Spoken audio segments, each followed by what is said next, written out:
There are many doors all around the world that have no keys. Maybe you can guess how to open them. The first destination is… okay, read this, and good luck to you.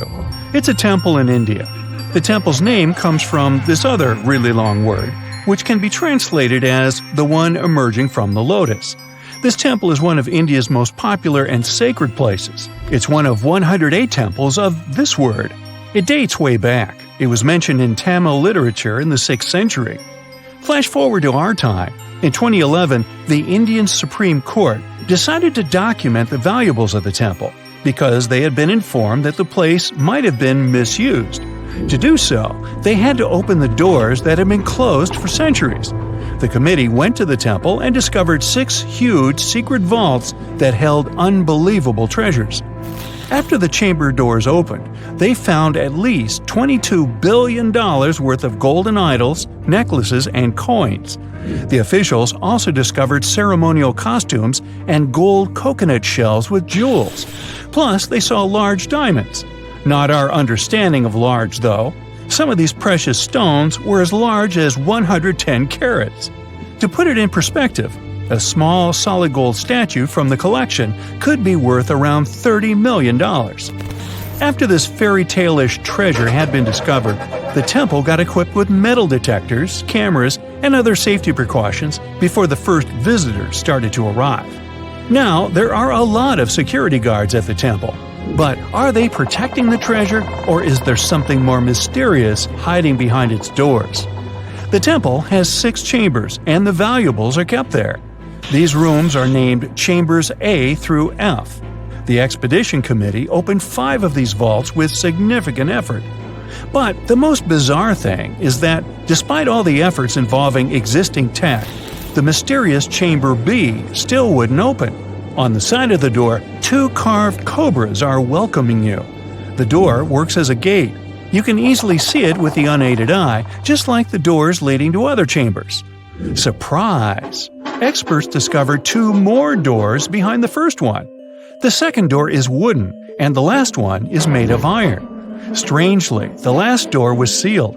It also doesn't have any means of entry, no bolts, handles, latches, or anything else. To this day, no one knows what's inside Chamber B. Believers say that opening the door against its will can release into the world unnameable things. Others say that Chamber B may hide a tunnel. It might not be related to the reasons above, but the High Court of India warned against opening the doors of Chamber B. Now, in 2010, David Crespi, a French engineer, visited Machu Picchu. He discovered a strange door in one of the main buildings. The door was in a narrow path neither tourists nor archaeologists used very often. David believed that the place was an entrance the Incas had sealed for some reason. He contacted archaeologists and authorities right away. They promised him to start investigating the area in the near future and let him know about his potential discovery. Well, months passed, but he didn't get any news. No response to his emails and calls. In 2011, he found an article by Terry Jameen about Peru. David reached out to him in no time. He described his finding to Jameen. After that, Jameen and other archaeologists went to Machu Picchu to investigate the secret door. They concluded that this door was indeed an entrance sealed by the Incas. The researchers confirmed the existence of 2 entrances found behind the famous door. They also got the 3D representation of a staircase leading to the main room and another chamber. The analysis also revealed several cavities, among which there was a vast quadrangular room. Plus, georadars detected some metals. Those might be golden and silver objects. Jameen and his team thought this place was a chamber of pre-Hispanic times. They believed the door had been sealed by the Incas to hide something important. Maybe an enormous treasure, or something no less precious. Jameen also claimed that finding this chamber could lead to the discovery of a mausoleum. Jameen submitted an official request to the Peruvian authorities for permission to open the chambers. Yet, neither his application nor requests of other archaeologists have been approved so far. Authorities claim that opening this door could cause damage on the other sides of the archaeological site. Yet the use of an endoscopic camera has confirmed the hypothesis that the stone blocks at the entrance are only there to close the passage. They are not there to support the internal structures of the building. The third mystery is in Giza, Egypt. Explorers uncovered two secret doors inside the Great Pyramid. There are two tunnels, each around 8 inches wide, that go from the north and south walls of the Queen's Chamber. But the tunnels are closed by stone blocks before they reach the outside of the pyramid. So, where are they leading to? No one really knows the true purpose of these tunnels. Some archaeologists think these doors might be hiding a yet undiscovered chamber. Egyptologist Zahi Hawass explained how these doors were first found. A robot designed for this expedition was sent inside the shafts of the Queen's Chamber to find out what was there. The research team attached a camera to the robot. The footage revealed that behind the stone door, there was another sealed door. The archaeologists were thrilled to see this door instead of just a dead end. The structure of the stone door blocks the other doors perfectly. Experts think it's an incredible bit of engineering. Now, it's not possible to reach the door because it's behind a huge stone block. But archaeologists are trying to find a way to get there without damaging other parts of the structure. These new discoveries have only raised more questions instead of answering the already existing ones. Secrets are still waiting to be revealed. Our final stop is the Taj Mahal, a monument to love. Mughal Emperor Shah Jahan made this memorial to honor the memory of his beloved wife, Mumtaz Mahal. The total number of doors in the Taj Mahal is so great, this video would be days long if we started talking about all the sealed rooms. Experts think that if someone opened these doors after they've been closed for so long, it released carbon monoxide. And when this gas meets the marble, it forms calcium carbonate. That's why this could lead to the appearance of cracks in the minarets of the Taj Mahal. Also, a legend says that if these doors get open, a dreadful curse will be unleashed from the mausoleum's underground chambers. And here's a bonus from Canada: the door of room 873. This is a room at the Fairmont Banff Springs Hotel, which opened in 1888. The story goes like this. Decades ago, someone committed a crime in this room. After the investigation, the hotel administration refurbished the room and rented it out to other travelers. But rumor has it, other guests who stayed in the room later also faced unpleasant situations. They reported hearing strange noises. The TV in the room kept flickering. It's guessed that the door of room 873 was sealed with bricks. Curious guests who heard these mysterious stories wander along the corridor where the room used to be and knock on the walls to contact potential ghosts. Well, which of these secret doors would you like to open? If you walk through this small stone doorway in Hierapolis, Turkey, you might never come back alive. Back in ancient times, people thought it was some sort of portal to the underworld. Romans would go in carrying perfectly healthy bulls, but after a few minutes, they would watch these animals collapse as if hit by some mysterious force. But what's even weirder is that nothing happened to people. They could walk in and out just fine. Now, recent studies might have an answer for these eerie happenings, and it all has to do with people's heights. The gate, known as Plutonium, named after Pluto, the deity of the underworld, is a stone doorway leading to a small 32-square-foot cave. But the real danger is what is going on beneath it. Hierapolis is a super active geological area, and there's a big crack under the city that constantly emits volcanic carbon dioxide, which comes up as a visible mist. During the day, the sun dissipates the gas. At night, the gas forms some kind of a carbon dioxide lake on the sheltered arena floor. At dawn, you need to get out of there before it's too late. This whole place can turn particularly life-threatening right before the sun rises, when the carbon dioxide concentration, about 15 inches above the arena floor, reaches 35%. That means birds, bulls, and even humans can suffocate and pass away in just a couple of minutes. But there is a scientific reason that explains how Romans could get out of there unharmed. The carbon dioxide concentration drops quickly with height. So animals perished while their handlers, being taller and standing up, could walk out and breathe safely. Most people can't stay inside the Begarn Fort after sunset. This 16th century fort, located about 146 miles from Delhi, is known as one of the most haunted places in India. During the day, the area is bustling with visitors who can walk through the main gate of this once grand fort city and check out the ruins of temples and palaces. But they will also see this big sign at the gate that dramatically warns everybody that all access is strictly forbidden after dark. That's probably because at night, according to locals, women can be heard screaming and crying in that place, along with the sounds of bangles breaking and strange music. Others have reported seeing shadowy figures and flashing lights among the ruins, or even smelling a strange perfume floating around. Yawata no Yabushirasu is one of Japan's most restricted forests, located in Ichikawa. The forest itself is a small area, covering just a little more than 40 square yards, and it is mostly a thick patch of mosu bamboo. Its location next to a parking lot and modern buildings makes it seem less intimidating, but don't be mistaken by its appearance. Since at least the 19th century, people have said that anyone who enters this forest is bound to disappear and never be seen again. So, as soon as you arrive, a sign near the forest tells you about its history and the curse believed to be linked to it. Some rumors suggest the creepy presence of an ancient samurai lord walking around. Other legends say that the forest hides a bottomless pit filled with poisonous gas.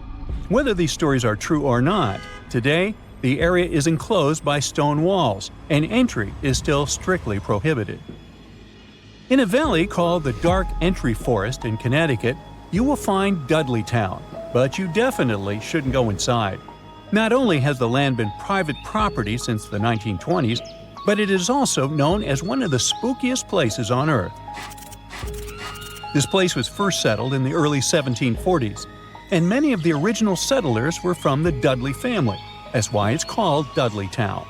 There's a local rumor that the town's founders were descended from Edmund Dudley, an English nobleman who lost his life for treason. The legend says this curse followed the Dudley family all the way across the Atlantic to America, and their misfortune is said to be responsible for crop failures, mental problems, and several tragic incidents in the village. Again, it is all just rumors, since historians haven't found any real evidence to support these claims. Still, the pitch-black surroundings and the eerie Blair Witch Project vibe going on in that place fueled ghost stories in the 1980s. This led to many cases of vandalism in the following decade, and because of that, the landowners closed the area to the public. This old abandoned building used to be the fancy palace of King Farouk's family, who was the penultimate king of Egypt back in 1936. After his family members passed away, the palace was turned into a morgue. Locals say that today, the whole place is super creepy and off-limits. Some people have reported seeing light bulbs flicker and shadows move around, making strange noises. Once, a group of kids allegedly went inside and totally freaked out when they found all the doors had suddenly disappeared, leaving them in complete darkness. They had no choice but to start screaming for help. This Hawaiian island has been off-limits to people for over a century. It's called Ni'iau and is the smallest inhabited island in Hawaii, covering around 69.5 square miles. It has around 84 residents. The island doesn't have cell phone service, paved roads, or power lines, just solar panels for electricity.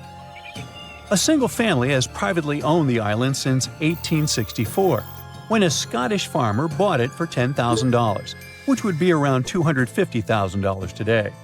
The island has stayed in the family, passing down to its descendants, the Robinsons. They have kept it private ever since, so access is highly restricted and basically by invitation only.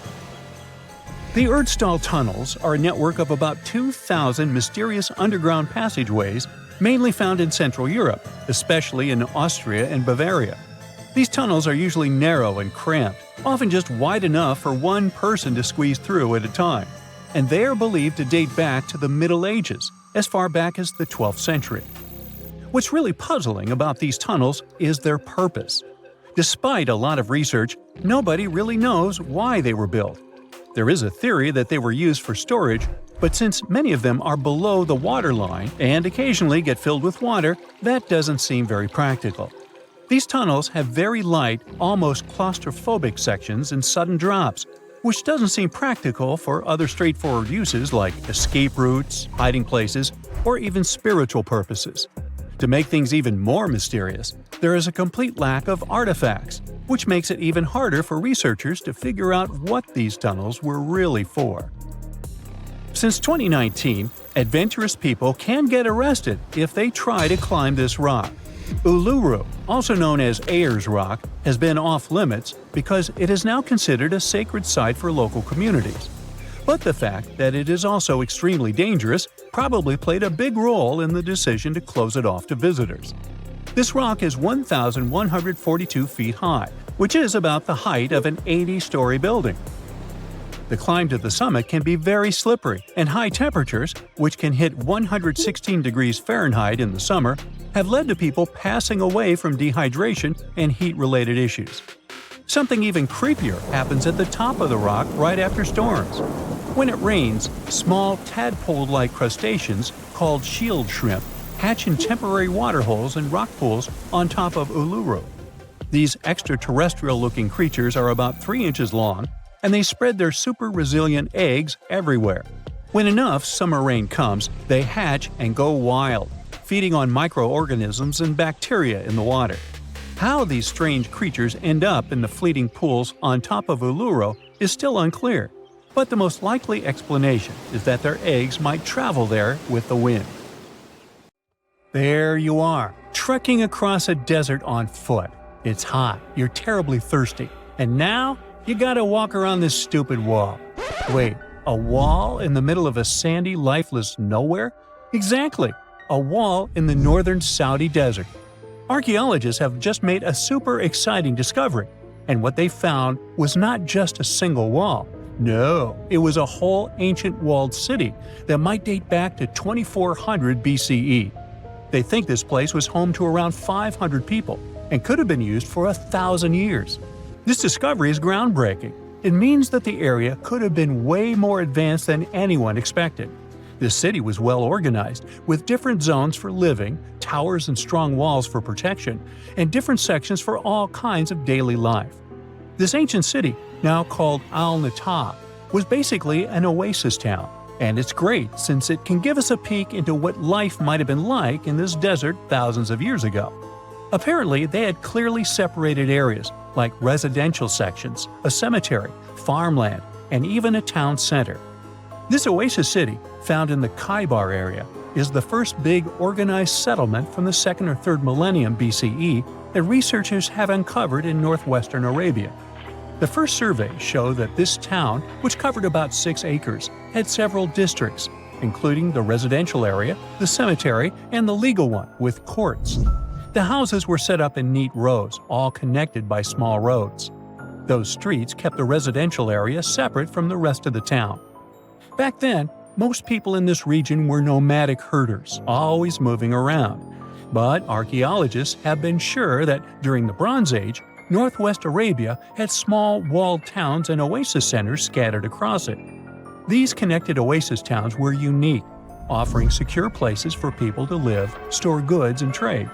They started showing the beginnings of urban planning, which hints that people of that time were already starting to settle down and organize communities more seriously. The research team estimated that there were about 50 homes in Al-Natab, but that number could go up to 70 as they keep digging. They think that a few hundred people lived there, and probably one of the coolest things is that some houses went up to 3 stories tall. Built on a slope near a couple of major trade routes, this city was set up in a prime spot. Now, one of the most impressive things about this place is its water supply.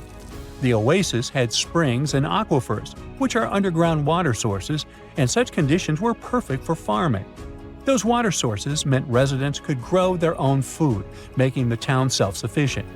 The outer walls probably helped control who could enter the town and get access to its resources. This settled way of life was an impressive shift from nomadic living to a more agro-pastoral lifestyle, which means a mix of farming and herding animals. Another find that supports this theory is a bunch of tools, like grinding stones, mortars, and pestles, discovered inside the town. People there must have ground grains and prepared food. They had a diet of cereals, meat, and milk from animals they raised themselves. These astonishing findings show that the inhabitants of the town could easily feed themselves and were surprisingly advanced for that time. Thanks to better access to Saudi Arabia in the past couple of decades, archaeologists now have a much clearer picture of what life there was like thousands of years ago. The most exciting thing is that Al-Nata might have been part of a whole network of similar fortified oasis towns spread across the region, and all of these connected sites could show us how trade routes and small settlements worked together at that time in that arid area. Now, at the same time, this recent discovery isn't the only one that has the scientific world buzzing with excitement. How about we visit Egypt and see for ourselves?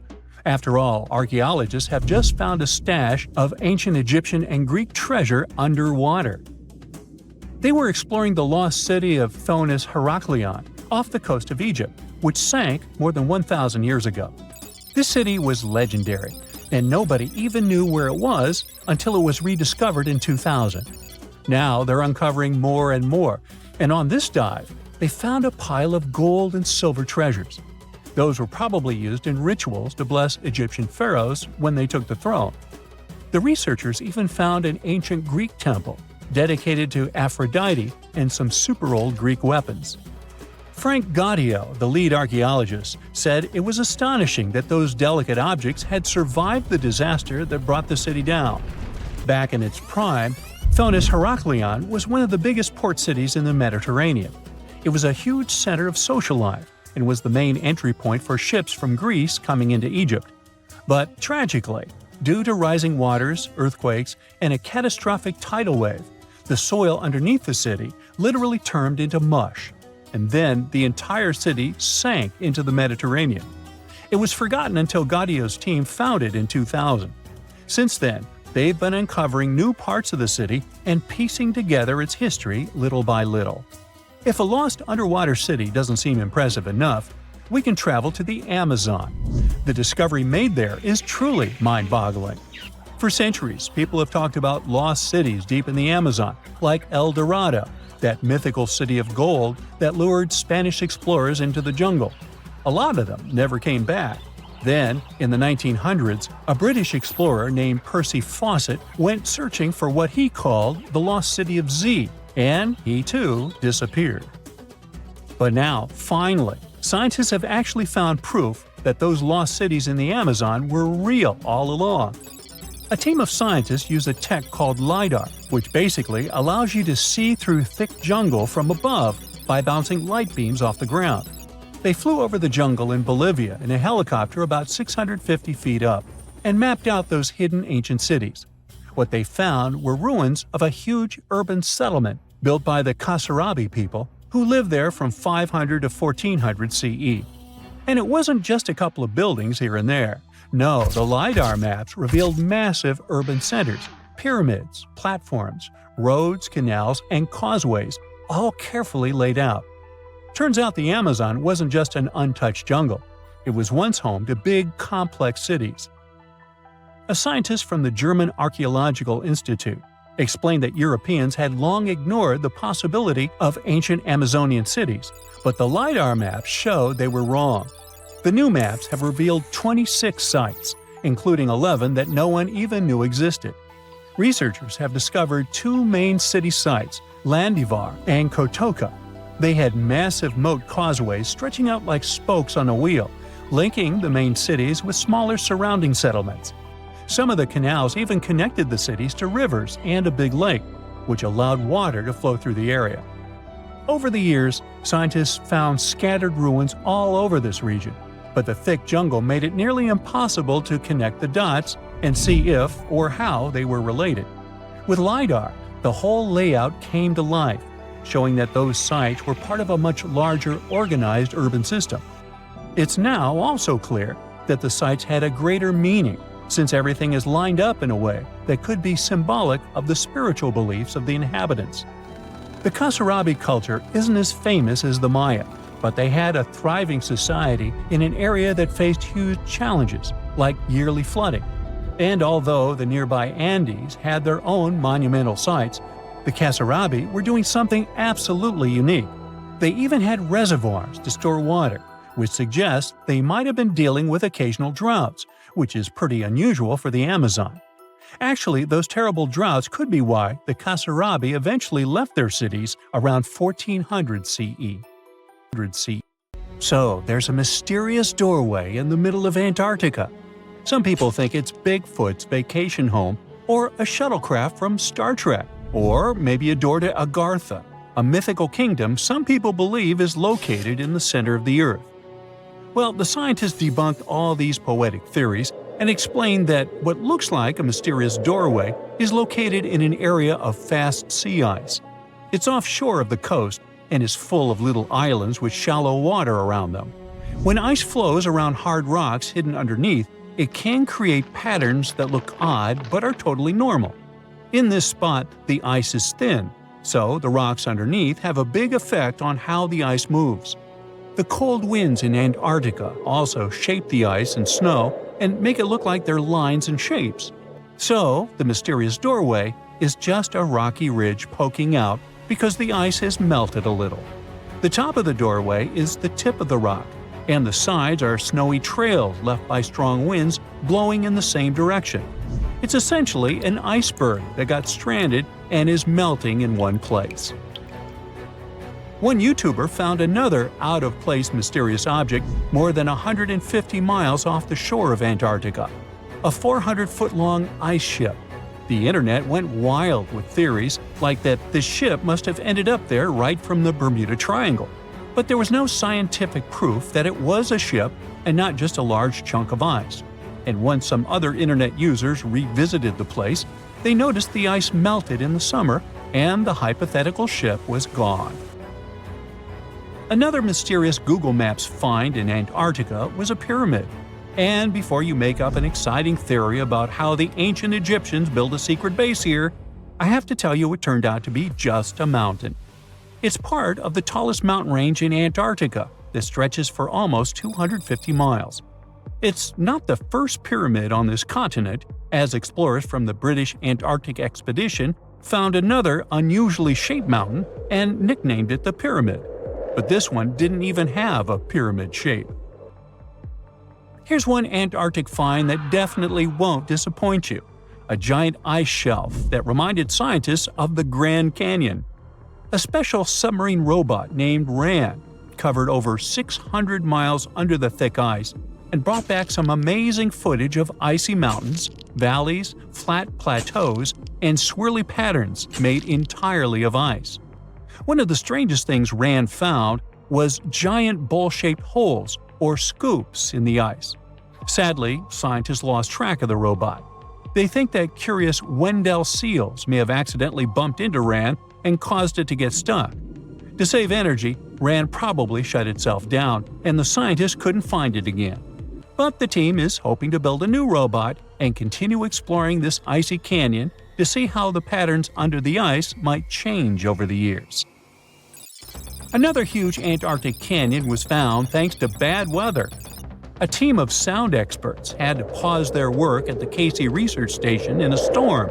Instead of waiting around, they decided to use the unexpected free time to map the seafloor near Adams Glacier.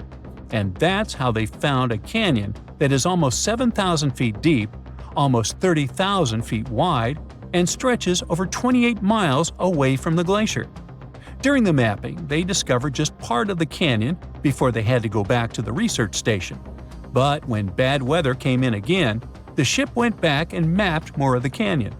They were working in waves up to 13 feet high and super powerful winds, but they managed to get about 15 hours of data to complete their map. On the way back to Australia, they stopped one last time, and now they've got a full picture of the canyon. Studying it is helping scientists learn more about the history of glaciers and the interaction between the Antarctic ice sheet and the ocean. Now, there's a frozen lake in Antarctica called Lake Enigma. For a long time, people thought the lake was completely frozen solid. But during one expedition, researchers found that under the thick ice, there was a layer of liquid water about 40 feet deep. To learn more, they drilled through the ice and sent down a camera to explore what was hiding in the lake's depths. The lake's water, which they think comes from the nearby amorphous glacier through a secret underground pathway, was filled with strange microbial life. These tiny microbes lived in mats that covered the lake bed. Some of the mats were thin and spiky, and others looked like crumpled carpets, or even small tree-like shapes that grew up to 16 inches. Many of the microbes could make their own food through photosynthesis, just like plants do, and it gave the lake a high amount of oxygen. One of the coolest discoveries was a type of microbe which usually lives in low-oxygen places. Lake Enigma might be similar to environments on icy moons like Europa or Enceladus, so it could mean that these moons also have hidden water under their ice and possibly microbial life too. One more mind-boggling discovery from Antarctica is tiny pieces of amber in mudstone, found here for the very first time. It took scientists years of studying incredibly well-preserved fossilized roots, pollen, and spores that they found back in 2017. Amber proves that resin-producing trees once grew in Antarctica, part of a lush rainforest that existed near the South Pole during the mid-Cretaceous period. Back then, disclaimer, I wasn't around then, the trees would have had to survive through months of darkness during the long Antarctic winters. Scientists believe they adapted by going dormant for a long time. The amber pieces the scientists found are tiny, but they are beautiful shades of yellow and orange with bumpy surfaces that show how the resin flowed out of the trees. This resin likely leaked out to protect the trees from insects. It was preserved because water quickly covered it and kept it safe from sunlight and air. A scientist was browsing through satellite images for brown trails of penguin waste and found 4 new colonies of emperor penguins at the base of the globe. These new colonies likely have been around for years, though 3 of them are rather small, with fewer than 1,000 breeding penguins each. One of the new colonies was found close to a place called the Lazarev Ice Shelf, where there used to be a larger penguin colony. They thought this colony went extinct in 2019, but it seems the penguins have just moved a bit because of changing sea ice conditions. So studying them can help us learn more about how emperor penguins adapt to changes in the environment. Now, there used to be a giant river system in Antarctica 40 million years ago. Researchers found proof of it after studying soft sediments and hard rocks from the frozen seabed. They looked at tiny bits of radioactive elements, like uranium and lead, and learned that the deeper dirt came from the time of dinosaurs. The dirt closer to the surface was younger and had an interesting pattern, like the kind you see in river deltas today, such as in the Mississippi River or Rio Grande. Scientists found tiny signs of life in the sand. The river that once flowed here started in the Trans-Antarctic Mountains and traveled 930 miles before it reached the sea. Researchers kept studying newer layers of dirt from about 20 million years ago. They hope this will help them predict what the Earth's weather patterns might be like in the future. One of the most unexplored and mysterious places on Earth is located in plain sight. It's one of the most majestic monuments of humankind. The wonder of the ancient world hides a secret that scientists and archaeologists still can't solve. This is the Great Sphinx of Giza in Egypt. The huge sculpture of a lion with a human head was carved out of rock about 4,500 years ago. Scientists still don't know the exact date of its creation and are also unaware of who built it and what for.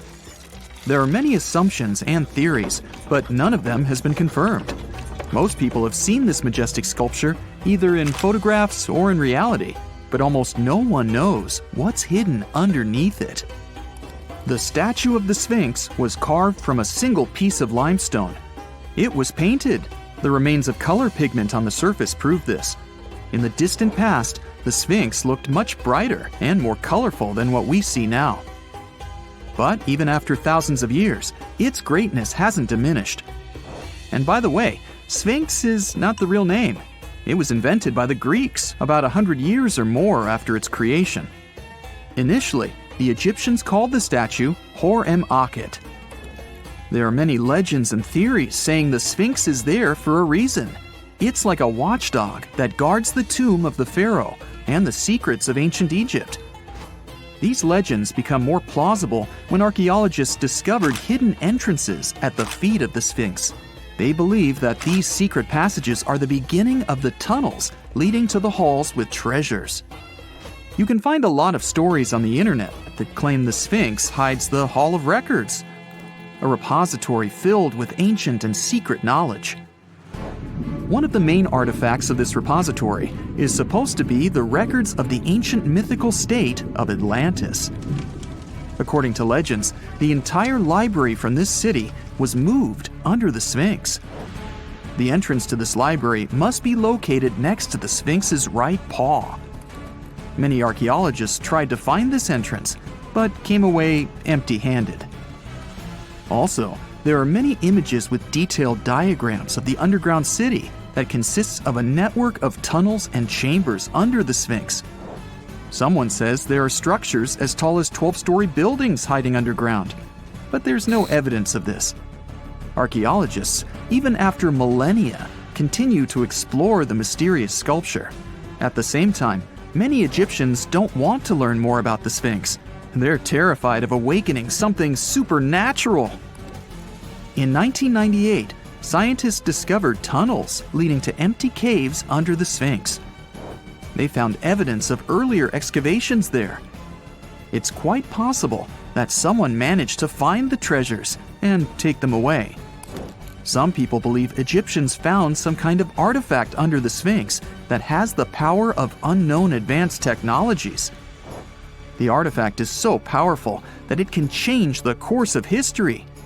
Of course, most theories are just fairy tales of conspiracy fans, but it's a confirmed fact that the Sphinx hides a system of caves and rooms. There are so many rumors surrounding the Sphinx that it's impossible to understand what's true and what's false. In any case, it's difficult and dangerous to study the sculpture because active excavations can destroy it. And then the entrance to the underground rooms can get blocked by rocks and lost forever. Also, further exploration requires a lot of money, and financing is not always easy to find. But the main reason? It's too risky. There's no guarantee that people will be able to get out of the underground labyrinths. For these reasons, scientists and archaeologists have been exploring this majestic structure for so long.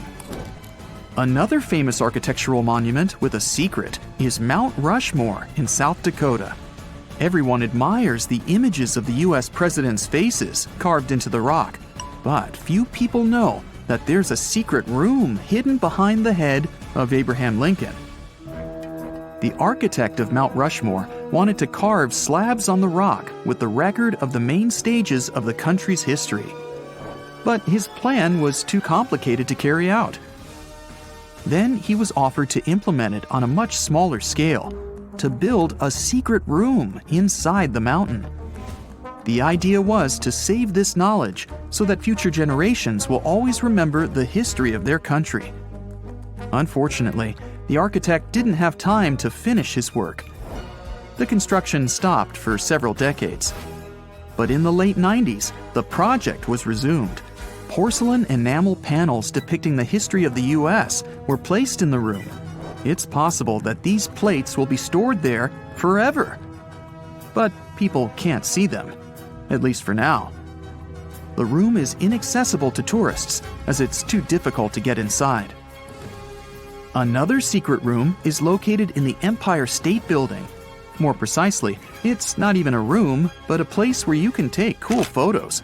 Almost all tourists gather on the observation deck of the 86th floor to enjoy a stunning view of Manhattan. But there's another deck with panoramic windows on the 102nd floor. There are way fewer people there because almost no one knows about that place. Fortunately, access to this deck is open to everyone. You probably won't have to wait in line for a long time to take a photo. You'll feel special because you're in such a secret place where there are almost no people. But the coolest place is even higher, on the 103rd floor. This is a spacious observation deck where celebrities get their photographs taken. It's not a public place, but if you know the right people, you can get there. There are almost no security measures on the site. Only a low ledge between you and an abyss. That's why crowds of people are forbidden from coming here. It's not so easy to get there, and you're unlikely to succeed without a guide. First, you need to choose the right elevator that will take you there.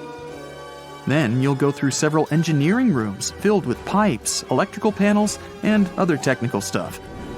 The final part of your way is a set of stairs inside a tiny corridor.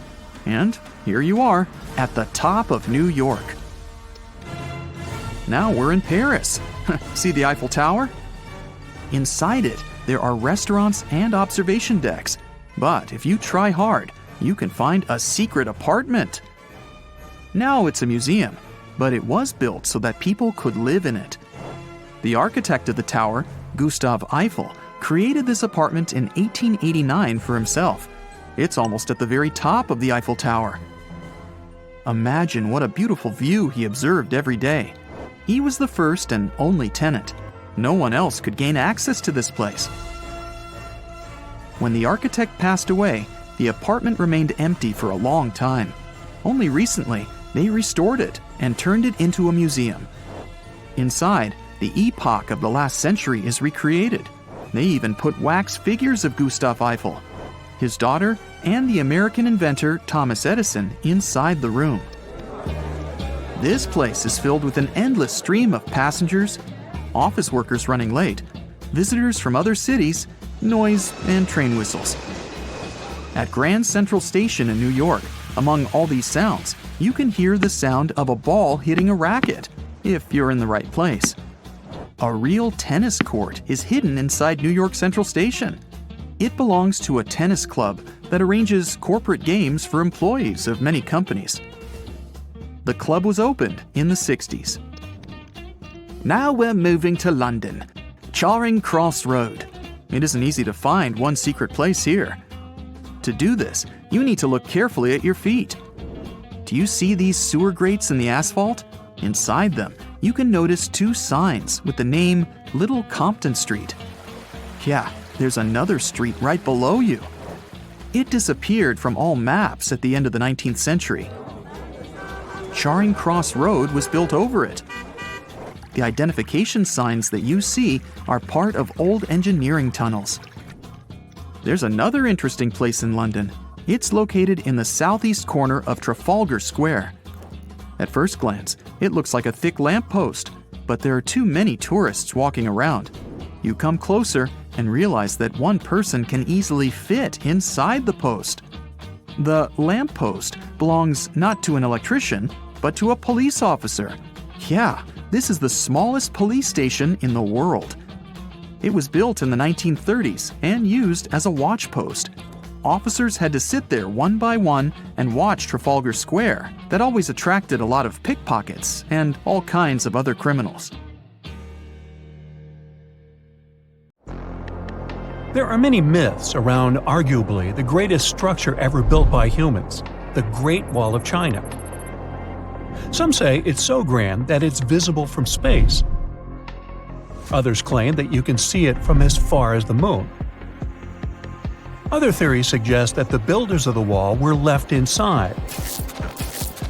Well, sorry to disappoint you, but all these impressive stories are just myths.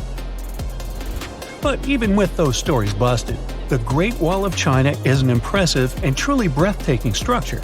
So let me tell you its true story. Today, China is one of the most populated countries in the world, counting as many as 1.4 billion residents. It's also one of the oldest nations in the world. It has 3,500 years of continuous written history, but the civilization existed long before that. There is a theory that while the European continent, for example, was most likely reached by humans from Africa, China wasn't populated by settlers that came from somewhere else.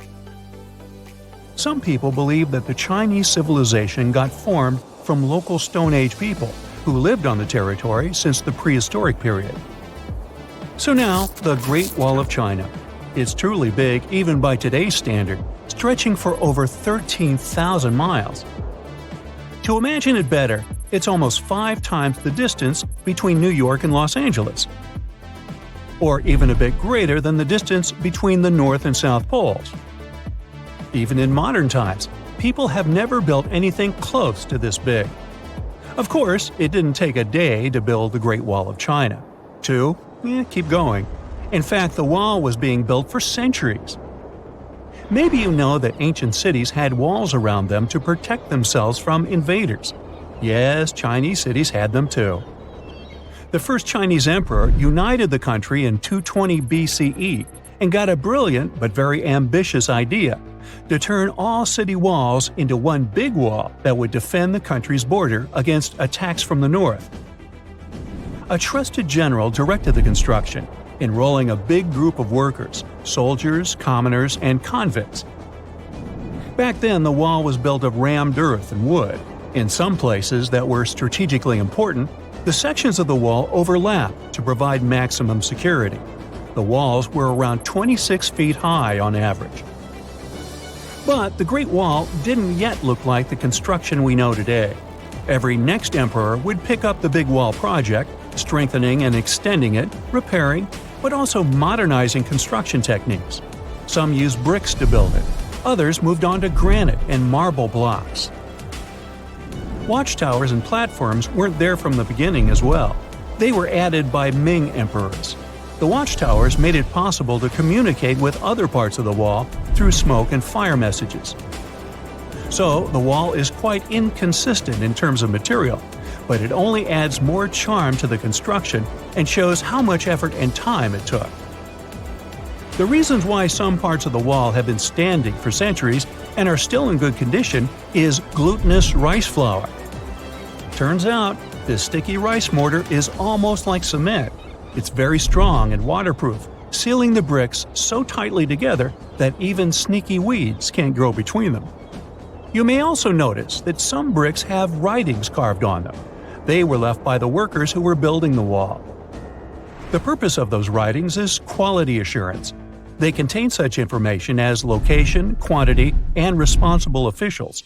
So, in the case of some problems with the quality of materials or constructions, it would be known who should be held accountable for it. Recently, a research group has looked through official historical documents of the Ming Dynasty that ruled China from the 14th to the 17th centuries. They came across records of secret doors in the Great Wall, so they decided to find them. They used a flying robot to capture continuous centimeter resolution photos of the wall. They photographed 90% of the wall that was built during the Ming Dynasty and discovered the remains of over 220 secret doors along the wall. Some of them have a specific width and height that allows only one person to go through. Others are large enough to allow two horses to pass at the same time. Why are the doors there? Well, the Great Wall's main goal was to protect the country from the enemy. Building doors that could let the enemy in would undermine the whole point of having a wall. So, of course, the doors were secret passages. They perfectly matched the surroundings topographically, and the exit on the outside was camouflaged with bricks so that it was almost completely indistinguishable from the brick wall. The wall was never just a defensive wall, and it was never completely closed. It could be opened on demand. It was also a structure used for trade and commerce, communication between inside and outside the wall, and of course, for defense and spying. Some doors were used for trade with the other side. Through smaller doors, a person would sneak out to spy on the enemy that lived on the other side. The hidden gates were also useful for a sudden attack. As you remember, some gates were camouflaged with brick on the outside. The exit was so indistinguishable that the enemy had no idea exactly where it was located. The inside entrance for Chinese soldiers was hollow, so they could walk through the wall and break the camouflaged exit gate from the inside, starting their surprise attack. Now, even though the main point was to prevent outsiders from getting into the city, the wall wasn't too effective on that matter. It could still be climbed over or marched around. So the wall was being watched at all times, and the guards gave signals to the troops if they saw the enemy approach. Also, the wall provided more time to mobilize and bulk up the country's forces or lure the enemy troops into a difficult strategic position. The construction stopped at the end of the 19th century. The wall lost its strategic and military importance due to technological advances. Over the centuries to today, only 8% of the Great Wall is in good condition, and the rest is damaged. Also, around 1/3 of the wall has disappeared without a trace, due to both natural erosion and human damage. I guess you could say it's now just a pretty good wall. As you remember, the first parts of the wall were built out of rammed earth and wood. These are not the most unfailing materials if we're talking about thousands of years. Also, destructive farming methods have turned large areas into a desert and contributed to erosion. Also, many bricks were taken away from the wall in the last century to be used in building farms and houses. The wall is being deconstructed stone by stone even today, but this time by tourists. Quite a few of them take a stone as a souvenir. That's a total of a lot of stones, considering that over 10 million tourists visit the Great Wall every year. Since 1987, the wall has been a UNESCO World Heritage Site, highlighting that it has an outstanding importance to humanity. The wall is one of China's 56 World Heritage Sites, second place among countries with landmarks protected by UNESCO. Who's first, you ask? Well, the top spot, with 58 World Heritage Sites, belongs to Italy. And do you know that the wall isn't only a famous tourist attraction, but also the location of the Great Wall Marathon? It's a marathon that was established in 1999 and is one of the most challenging ones in the world. You guessed right, people run along the wall, including all the steps. There are 3 distances, so that participants can run a full marathon that is 26 miles, a half marathon that's 13 miles, or just have a fun run of 5 miles. There are countless doors all over the world that haven't been opened for decades, and even centuries. The question is why? It seems that nowadays you can open any door you want. The truth is that some doors were sealed for a grave reason. And so far, nobody has found out what treasures and mysteries they hide. Here are 4 doors that keep their secrets all too well. The Taj Mahal. First up, we've got the Taj Mahal in India, one of the most romantic places in the world. Shah Jahan commissioned it in 1631 and dedicated it to his 3rd wife, who he loved like crazy. They were married for 19 years and had a whopping 14 kids together. But unfortunately, she passed away while giving birth to their last baby. Shah Jahan was heartbroken and decided to build an epic tomb to remember her by. The construction took a whopping 20 years to finish. The building has quite an interesting layout. The design is super unusual with these 4 massive 130-foot tall minarets that stand on the corners of a huge platform. They're not just there for looks. Back in the 17th century, architects were having some serious issues with buildings collapsing under their own weight. So, the chief architect of the Taj Mahal made sure to place those minarets as far away from the tomb as possible. And he even tilted them in a way so that if they did fall, they wouldn't wreck the rest of the Taj Mahal. Talk about planning ahead. The Taj Mahal is hiding some crazy secrets. There are sealed rooms all over the place that nobody is allowed to enter. And if you check out photos of the building from the riverside, you can spot 2 basements. But guess what? They're sealed up too. Nobody knows what's inside or why they've been locked up since the time of Shah Jahan. Apparently, there's a good reason why those rooms are off limits. Some researchers think that they were built using marble, which turns into a different substance called calcium carbonate if it's exposed to carbon dioxide. And when that happens, little bits of marble start chipping off like crazy. To make matters worse, there's no air flowing into these rooms. That means that if too much CO2 builds up in the basement, the 4 minarets could collapse. But wait, there's more. Some people think that the body of Shah Jahan's wife can be found in one of these sealed-up rooms in pristine condition. Why not? Who knows what the mysterious rooms might keep? The Great Sphinx of Giza. The Great Sphinx of Giza is shrouded in mystery. It's not just the largest monolith statue in the world, but it's also a hybrid creature with a woman's head and a lion's body that originates from Egyptian and Greek mythology. It's also very ancient. It's estimated to be around 4,500 years old. The construction of this marvel took about 3 years and required 100 workers who were not slaves and were treated with delicacies like sheep and goat meat. It is also thought that it used to be much more massive than it is now. Archaeologists found huge stone blocks and abandoned toolkits near the site. However, the real secrets of the Sphinx lie underground, near its paws. A group of scientists used a seismograph to detect 2 hidden chambers beneath the Sphinx's paws. Some people think that these rooms might be the legendary Hall of Records, which holds ancient scrolls revealing the secrets of the universe. I mean, that's way cooler than any library I've ever been to. Rumor has it that the Egyptians even had info on Atlantis stashed down there, which is like a super old version of a conspiracy theory. Unfortunately, we can't go on an adventure to check it out just yet. The chambers presumably have 2 entrances, but both remain sealed. The researchers haven't yet received the green light to check out their theory. Let's hope they won't keep us in suspense forever. Sri Padmanabhaswamy Temple. This temple is located in the beautiful state of Kerala in India. This temple is famous for more than just its breathtaking beauty. Underneath the temple there are 6 vaults, creatively named A, B, C, D, E, and F. The enormous iron doors to these chambers add to the mystery of what's behind them. A few years back, the authorities decided to open these vaults to the world, but it wasn't an easy task. You can't just open the doors and enter the vaults. It required a lot of work. It took them a while, but finally, in 2011, they opened 5 of the 6 chambers. And guess what they found? Tons of treasure. Bags of gold, precious gemstones, and priceless diamond jewelry. The estimated worth of everything found in the vaults is a whopping $1 trillion. It's like the temple was the real-life inspiration for Aladdin's Cave of Wonders. But wait, I said 5 of the 6.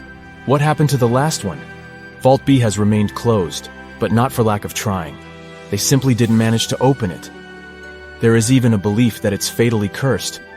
Legend says that only a saint or sage can break the curse by chanting a specific mantra. But no one has been able to do this yet, presumably because we don't have saints or sages at our disposal. There is also rumor that in the 30s some temple invaders tried to enter Vault B to do some good old looting. But they never reached their target. Apparently terrible snakes materialized out of nowhere and chased the gang away. But of course, this is just an urban legend, and there is not proof of that. However, it is said that the Auditor General dealing with the temple claimed that Vault B had been opened at least 7 times since 1990, and nothing bad happened to anyone who entered. Who knows? Maybe we should send Indiana Jones to check it out. The First Emperor's Tomb. Deep under a hill, completely undisturbed and surrounded by dangerous traps, lies an ancient 2,000-year-old tomb. It belongs to Qin Shi Huang, the first emperor of China. He was born in the Qin state and became king when he was just a boy. But when he grew up and gained full power, he united the warring states ancient China was divided into by conquering them. After that, he created the Qin dynasty. When he died in 210 BCE, they buried him deep underground in a massive tomb. And when I say massive, I mean massive! Back in 1974, some farmers in Xi'an, China, stumbled upon something strange while digging a well, a huge terracotta soldier. This discovery led to an extensive archaeological dig that has continued for over 40 years, revealing a collection of thousands of clay soldiers. The unique thing about these soldiers is that each one has its own unique features, from hairstyles to facial expressions. It's believed that there could be up to 8,000 of these soldiers, but only 2,000 have been found so far. Interestingly, the central tomb, which is believed to be the resting place of the emperor, is still untouched. In ancient records, there are references to a vast underground city that the emperor built, complete with scenic towers, palaces, and whatnot. Sima Qian, a Han Dynasty historian, wrote that the tomb was adorned with treasures and had space for hundreds of officials, but the lack of technology to properly examine the site is what's holding things up. Qin Shi Huang was surrounded by liquid mercury in his tomb, with 2 of the streams representing the major rivers of China, Yellow River and Yangtze. The ancient Chinese believed that mercury could provide immortality, but it could have also caused the emperor's death since he regularly took mercury pills to prolong his life. The dangerous levels of mercury contamination in the soil near the tomb are the main reason why scientists are reluctant to explore it. It could be very dangerous both for people and for the environment. Now, if I had to choose which door to open, I'd probably go for the one that doesn't lead to a tomb surrounded by poisonous mercury. Call me crazy, but I'd like to avoid any potential health hazards. You know, scientists make discoveries that change the world, but even they can face mysteries. Here are 10 things that have baffled scientists. Imagine that you constantly hear a low-frequency hum, and no one can trace its source. Roughly 4% of the world's population hears the hum. It's a geography-free sound. I mean, people all around the world hear it, so the name varies from Tao's hum to Auckland hum, depending on the region where it gets generated. The sound is just on the threshold of human hearing. People hear it less when they're outside, and it gets louder indoors, especially at night. What's even scarier is that you cannot unhear it once you've heard it. Some folks say it started in London around the time of Charles Dickens, who wrote A Christmas Carol, and the low-frequency sound actually comes from the humbug. Or not. Actually, the earliest cases were recorded in Bristol, UK, dating back to the mid-1970s. Scientists have various theories about where the hum comes from and why only some people can hear it, yet they don't have a clear answer. It could occur when ocean waves move along the ocean floor. They shake the Earth when they collide with continental shelves. Or this might be happening because of volcanic eruptions and earthquakes. Oh, and how about ultra-low frequency radio signals used to communicate with submarines or even 5G? Upsweep is another type of unidentified sound. It was discovered in 1991 in the Pacific Ocean. The sound is high enough to be recorded throughout the ocean. Scientists theorize that the sound could be related to underwater volcanic activity. Interestingly, the volume of the sound has been diminishing compared to its volume when it was first discovered, yet it still can be detected. Plus, it's seasonal. It reaches its highest volume in spring and fall. Is it related to seasonal changes? No one really knows for sure. The next mysterious thing is a cone-shaped monument found in the Sea of Galilee in Israel. This monument was discovered accidentally by sonar scanning in 2003, but the findings were published only in 2013. The monument weighs 60,000 tons. It was once submerged by rising waters. Archaeologists say the monument is enigmatic because they can't figure out where it's from. They don't know what it's connected to or its function. So this big and unusual thing remains a mystery. Now let's move to Göbekli Tepe, Turkey.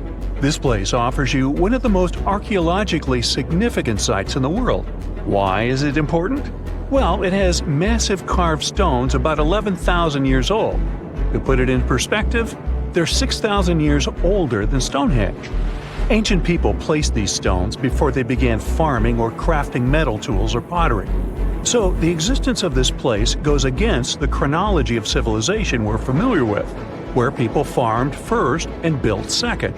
Apparently, it wasn't like that. In any case, a good question is, what was the purpose of this site? Was it built to worship some spirits? Yep, archaeologists believe it might be the world's oldest temple. Okay, say this with me. Paleodictyon notusum. Yeah, I know it sounds like a chemical formula. This is a living fossil found deep down on the ocean floor. A creature makes these hexagonal burrows, that for sure. Yet scientists can't identify the artist. Now, what do I mean by living fossil?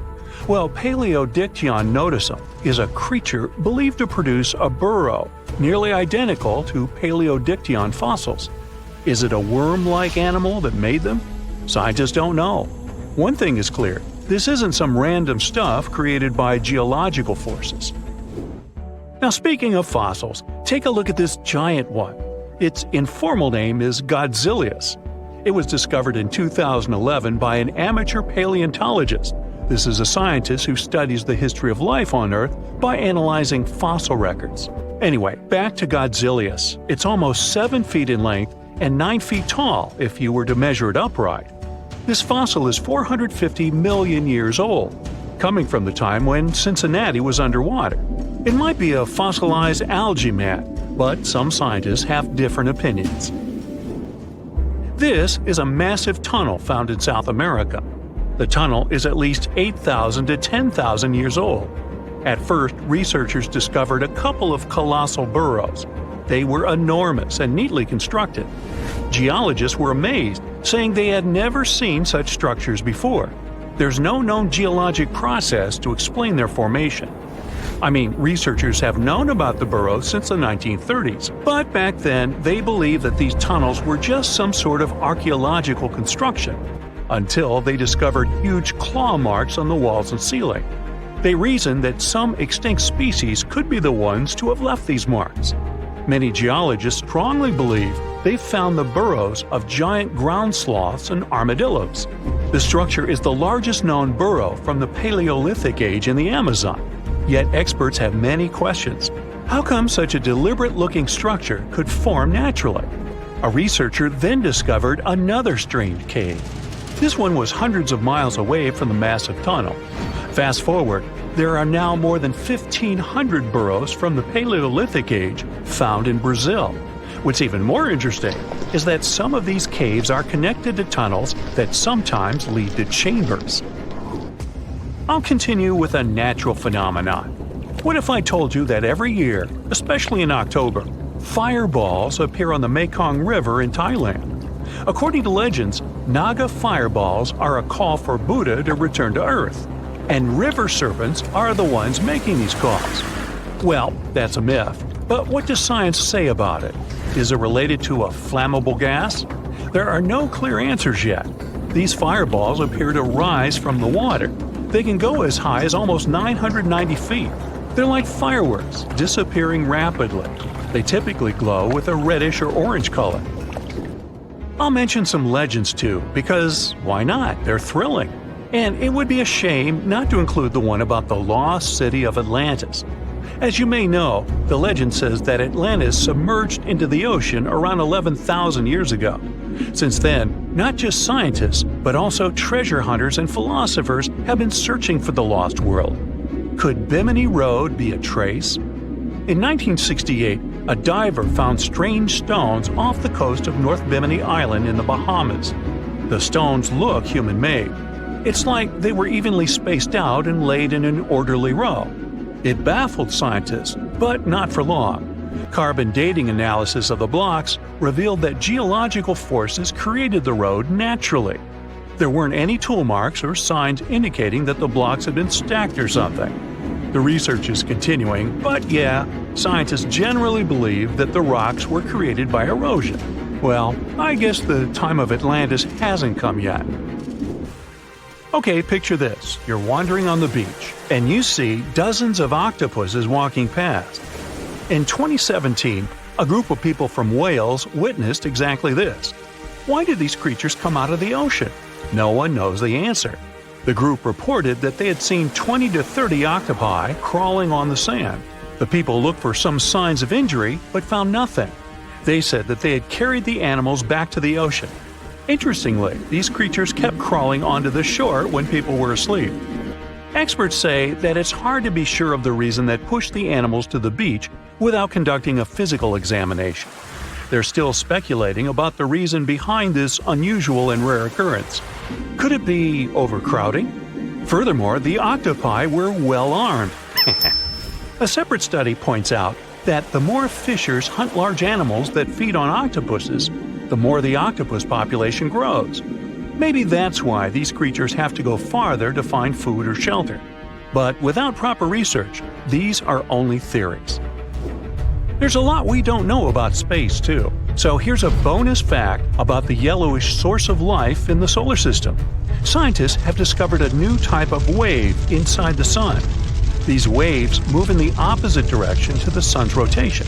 Plus, they move super fast, so fast that it's beyond our understanding. Researchers have different theories about the function of the waves. If they figure out their role, this could give them additional insight into the processes happening inside the sun. And yes, the octopi were well armed.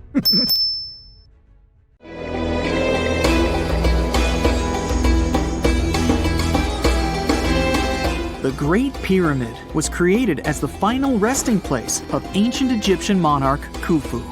According to legend, French leader Napoleon entered the Great Pyramid and came back out looking shaken and super pale. He never revealed what he saw inside, but whatever it was is said to have affected him for the rest of his life. When Napoleon entered the pyramid, he would have walked through a super tight and ascending passageway. He'd then go through another passageway, known as the Great Chamber. This corridor would have been much taller than the previous one, and would have cobbles too. He'd then reach the King's Chamber, the centerpiece of the Great Pyramid, which was lined with huge blocks of granite. But it wouldn't have looked as grand as we might imagine. There are no hieroglyphics decorating its walls, as Egyptians only began decorating the burial chambers of pyramids much later on. The pharaoh's tombs deep inside the pyramid would have also been filled with treasures, from chunks of gold to the world's most expensive jewelry. But this would have all been looted a long time ago. The only thing that probably would have been left in there would have been a huge sarcophagus, which would have once contained the king's mummy. He'd also have to walk past the queen's chamber. This room most likely didn't hold any queens though, as pyramids were usually only built for one person. There are mysterious tunnels leading from here. To this day, no one is really sure what they're there for. And that's not the only mysterious and creepy thing Napoleon may have encountered, as stories of pharaohs leaving ancient curses on pyramids go way back. Many pyramids had warnings written on the outside, telling of horrifying things that would happen to those who entered and disturbed the peace. We might not know what exactly Napoleon found in the Great Pyramid that scared him so much, but we know for sure what was found in Tutankhamun's tomb. Tutankhamun was an ancient Egyptian pharaoh who was only 8 or 9 years old when he took to the throne. He became a cultural phenomenon when his tomb was discovered almost completely intact in 1922. His pyramid sits in the Valley of Kings in Thebes, modern Luxor, which is in Egypt. Unlike the Great Pyramid, Tutankhamun's tomb was covered in beautiful wall decorations. The walls told the story of how he would travel to the afterlife through the underworld. Egyptians believed all people would have to take this journey, so they would fill their tombs with objects and paintings to help them get there. There'd also be spells painted on the walls. They believed this would help people pass over to the next realm. The journey would be pretty long, and for that reason, the ancient Egyptians would also fill the pyramids with food. Tutankhamun's pyramid was filled with 8 fruit baskets. They even found something called gingerbread fruit in there. The rooms were jam-packed with furniture, statues, clothes, and staffs, amongst a whole bunch of other things. You'd likely find a lot of clothes and expensive jewelry in the pyramids as well. The ancient Egyptians wanted their ancestors to travel in style to the afterlife. They put Tutankhamun in his final resting place with over 50 pieces of clothing, all of the highest quality. There were tunics, scarves, gloves, and headdresses, and a ton of jewelry. Bracelets, pendants, necklaces, rings, and scarabs for protection were all found inside. Each of them was made of gold or precious stones. There were also fans made of ostrich feathers to keep the old pharaoh cool in the hot Egyptian sun. But the temperature inside the pyramids never actually went above 68 degrees Fahrenheit. The ancient Egyptians developed a super cool air conditioning system that we don't fully understand even today. Tutankhamun's pyramid also contained 130 walking sticks made from ebony, ivory, silver, and gold to help him on his journey. There were 3 chariots hidden away in case he got tired of all the walking. They also put 11 boat paddles inside, but there was no sign of any boat. The pyramids would be littered with the pharaoh's favorite scents and perfumes. During the excavation of Tutankhamun's pyramid, it quickly became clear that it had been robbed during ancient times. There was damage to doors and traces of oils left in empty jars. It looks like someone raided the pyramid for gold and the scents, perfumes, and oils that had been left for King Tut. There was still a bit of perfume, which was made from coconut oil and frankincense, left in one bottle. It seems like Pharaoh Tutankhamun loved board games. There was an ivory traveling set of senet in his pyramid. Although we don't know for sure exactly how to play it, we have figured out it was sort of an ancient Egyptian version of backgammon. It looks like it was a 2-player game where the goal was to knock your opponent off the board. Not really sure who Tutankhamun's mummy was supposed to play with, though. The ancient Egyptians had some rituals that may seem pretty strange to us. For example, they used to shave their eyebrows off if they ever lost a cat. So it's not too surprising they put some really weird things inside pyramids. Archaeologists discovered a collection of mummified cats and scarab beetles in pyramids that date back more than 4,000 years. They were found in the pyramids of Saqqara, which is south of Cairo. They also found a bunch of makeup kits and mirrors inside. Makeup was worn proudly by both men and women in ancient Egyptian times. Eyeliner was the most popular cosmetic. The Rosetta Stone was one of the best discoveries ever made in pyramids. It was found by our man Napoleon Bonaparte and his team. It's a black granite rock that dates back to 196 BCE. It's transcribed in Greek, Demotic, and hieroglyphic. When it was translated in 1822, we got the key to understanding ancient Egyptian hieroglyphics for the very first time. The discovery of Queen Hatshepsut's mummy in 1903 changed our understanding of the Egyptians forever. After she had passed away, her successor, Thutmose III, removed most of the evidence of her reign, so we basically knew nothing about Egypt's first great female leader. She's now gone on to become one of the few and most famous female pharaohs of Egypt. Pharaoh Khufu even had a fully fledged boat in his pyramid. Archaeologists uncovered more than 1,200 pieces of a giant boat near the Great Pyramid at Giza. They reassembled the boat, and it's a whopping 144 feet long. It's most likely a solar boat, which was designed to carry the resurrected king with the deity Ra. Fun fact, the Pyramid of Giza is the last remaining of the 7 wonders of the ancient world. The other 6 are the Hanging Gardens, the Colossus, the Temple of Artemis, the Mausoleum, the Lighthouse, and the Statue of Zeus. This pyramid was also the world's tallest man-made structure for 3,800 years, and it's the biggest pyramid in Egypt. It took a staggering 2.3 million blocks of limestone, and some weighed as much as 80 tons. It took an incredible 100,000 laborers and a whopping 23 years to build. Its original height was a mega 480 feet. In 2017, archaeologists discovered something weird about Egypt's Great Pyramid. There's a hidden void that's at least 100 feet long, and no one really knows why it's there or what's actually inside it. The weird void is the first inner structure discovered within the 4,500-year-old pyramid since the 1800s. Scientists used cosmic rays to detect the massive hole, but are still no closer today to finding out what's inside. The ancient Egyptians took a lot of care building the pyramids, and everything was strategically placed and structurally sound, so it's super unlikely that this hole is due to blocks falling over time. Loads of pyramids also contain small model figurines called ushabti. These represented attendants. They believed they would come to life to serve the pharaohs in the afterlife.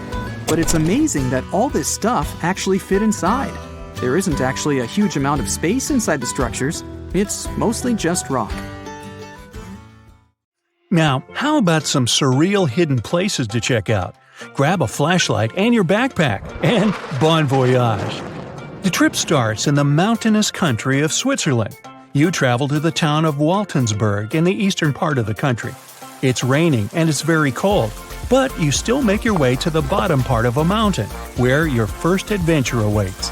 After climbing up high in the mountains, you see a strangely shaped castle. To get there, you must walk up an extremely narrow pathway. Don't look down, you think to yourself. You tighten the straps of your backpack and manage to walk along the pass. Standing at the door of the castle, you really can't believe what you see. A 13th century fortress built entirely of stone. Today, all that is left of Krafenstein Castle is mainly its ruins, but their condition is good enough to get an idea of what the place looked like back in its glory days. You take your time to explore the castle inside, but honestly, this place gives you the chills and you're ready to move on. The next place on the list is Turkey. A plane and then a car ride later, you arrive in the city of Çorum in the northern part of the country. On the outskirts of Çorum, you find a valley filled with old, overgrown mountains and see the beginning of the trail you're about to hike. The way is extremely steep, but it leads to a secret door carved in the mountain. Congratulations! You've just arrived at Kapilikaya. The huge door is a massive arched stone that blocks the entrance to a hidden building. Experts think it has existed since the 2nd century BCE. Unfortunately, the huge door won't open, so what's hidden inside is a mystery today. It's guessed that there is a room inside. Some locals say there's a treasure hidden there too, but until today, no one has managed to enter the place to check. Okay, it's time to get moving before night falls. Next, you get the unique opportunity to travel to Ethiopia. Wandering around the city of Lalibela, you stumble upon a huge pit carved in the ground. You approach it carefully, and soon enough, you see a magnificent terracotta building, so richly detailed it leaves you mesmerized. But that's not all. There are 10 other pits just like this one, hiding King Lalibela's 12th century buildings.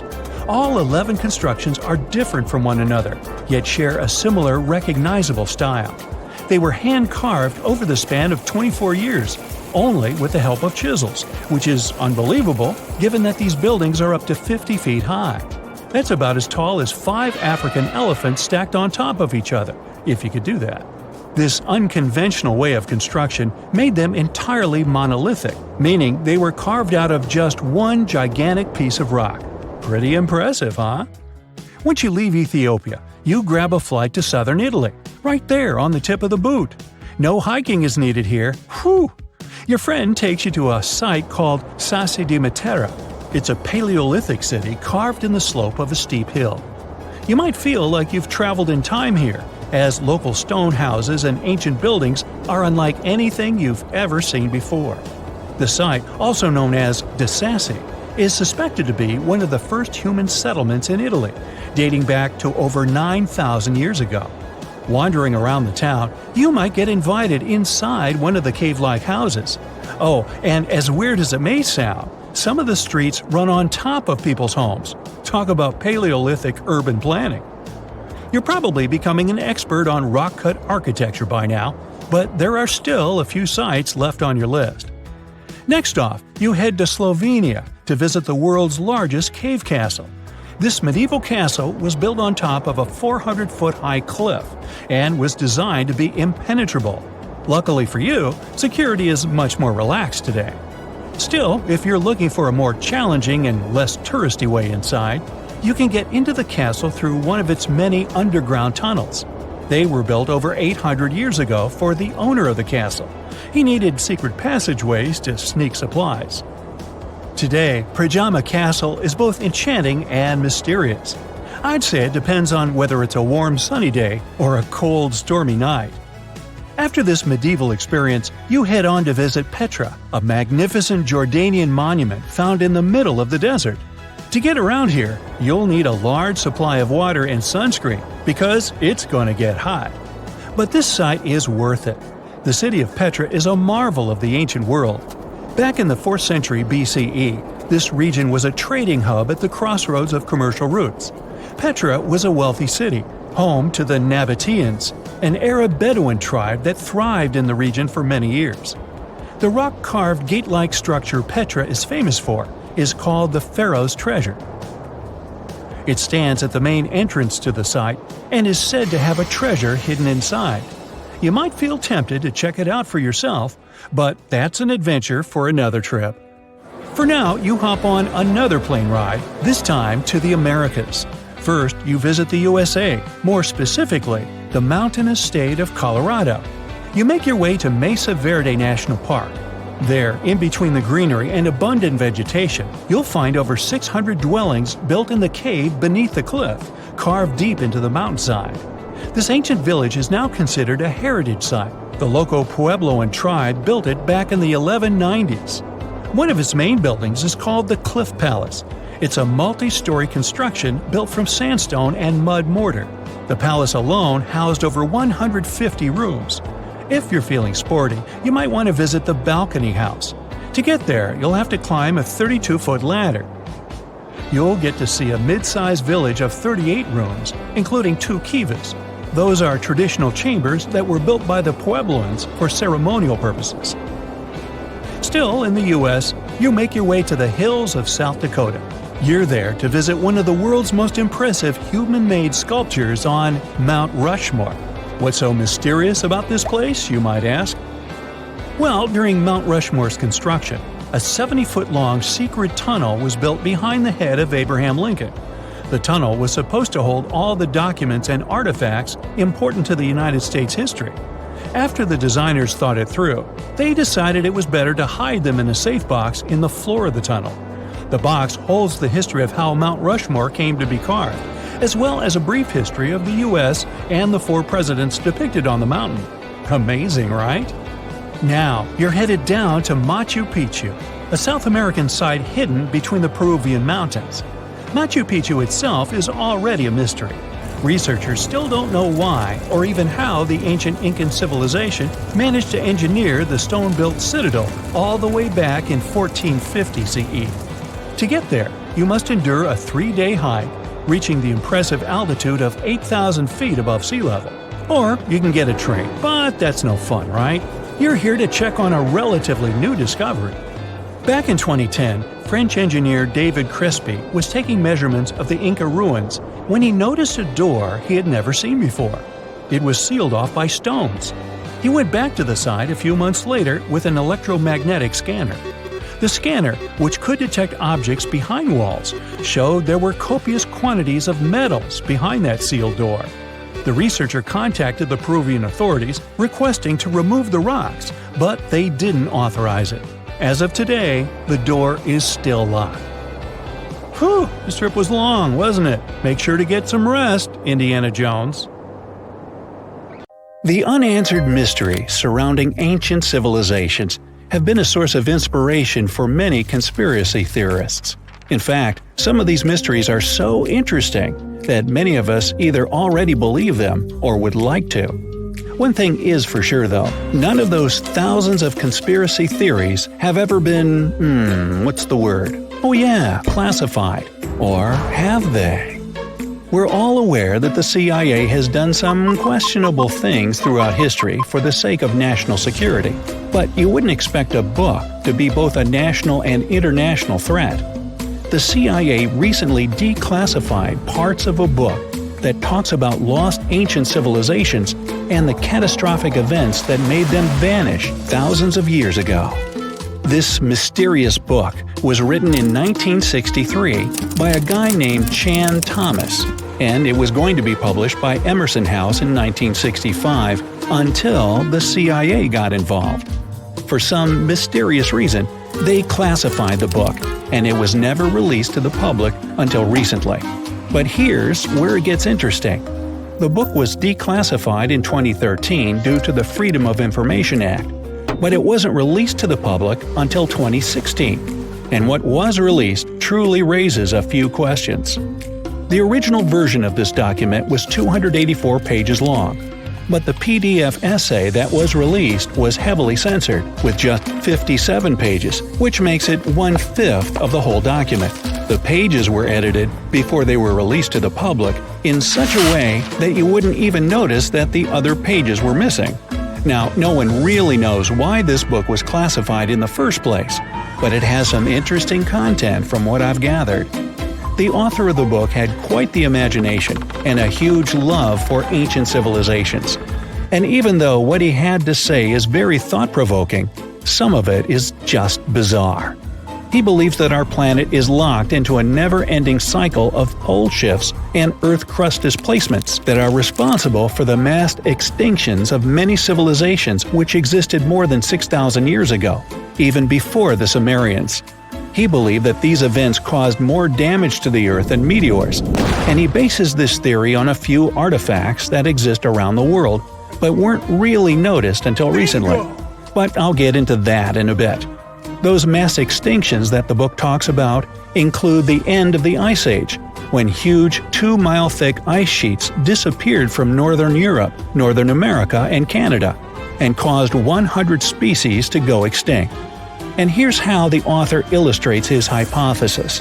He believes that there was a geomagnetic pole shift which caused catastrophic changes to both the atmosphere and the Earth's crust, resulting in the extinction of many civilizations over time. Now, even though the geomagnetic pole shift is a real thing, it doesn't just happen overnight. It happens really slowly, only about every few 100,000 years, according to scientists. But it's a bit more complicated than it sounds. It is a well-known fact that the North Pole is somewhere above Alaska, and the South Pole is close to the middle of Antarctica. Now, these are the geographic poles, and they'll always be north and south. However, the Earth's magnetic poles flipped a few 100,000 years ago. So, if you had a compass, let's say 700,000 years ago, it would instead point south and show you the Antarctic. But the author of the book has a different theory.